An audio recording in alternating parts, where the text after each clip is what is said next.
Gone, but not forgotten. It's been 31 years since a local high school student disappeared in Vancouver on her way home from school. To this day, investigators suspect foul play, and detectives now are breathing new life into this cold case as the family holds out hope for new tips and answers. Our Amy Frazier has tonight's Coin 6 Unsolved.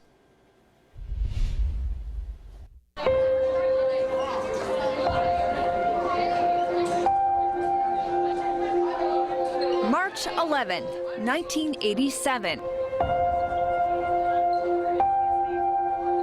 At times it feels like a whole nother lifetime ago.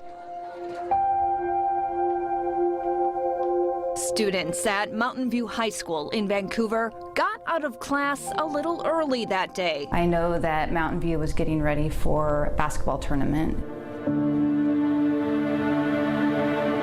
After school, senior Kimberly Kersey typically left her locker and walked home about 2 miles to the Landover apartments where she lived. When we look at it as an investigational standpoint, where's the last point of life? Where can we place her alive at the last point? And we know that she was at school. It's a missing persons case, but in Kim's case, I would call it a child abduction. I wanted to be just like her. Kristen Kersey was 13 years old when her sister went missing. I think I was opening a can of pickles, making some tuna fish, and my mom just kept saying, "Where is she? Why isn't she called?"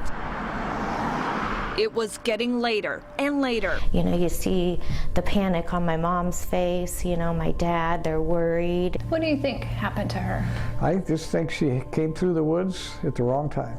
I think it was as simple as that.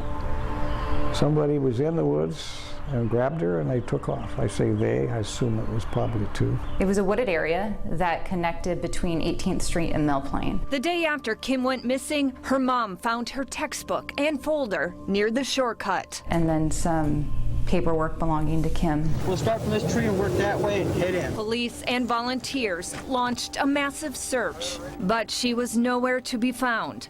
Kimberly had vanished. Days missing turned into years. In '96, Mom died of cancer, and that's the hardest thing, is she never got to find her daughter, and I hate that.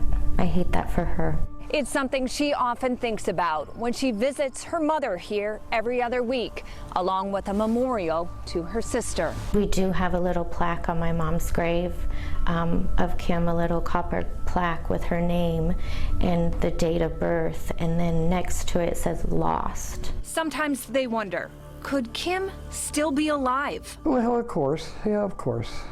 I don't think so. I don't think so at all. But there's always that chance, yeah.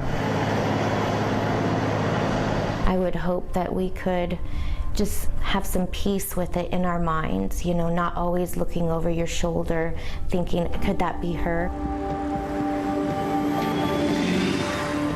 Do you suspect someone is responsible for her disappearance? Absolutely. Absolutely.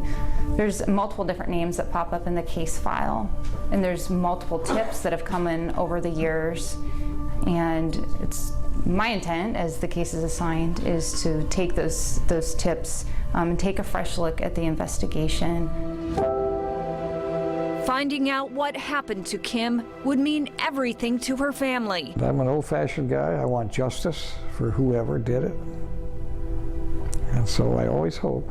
I think for me that I think it would kind of seal a little hole that's in my heart for her. In Vancouver, Amy Frazier, Coin 6 News. And as we say with almost every unsolved that we share with you, the smallest tip can make all of the difference. If you know anything and if you think you can help, be sure to contact the Clark County Sheriff's Office.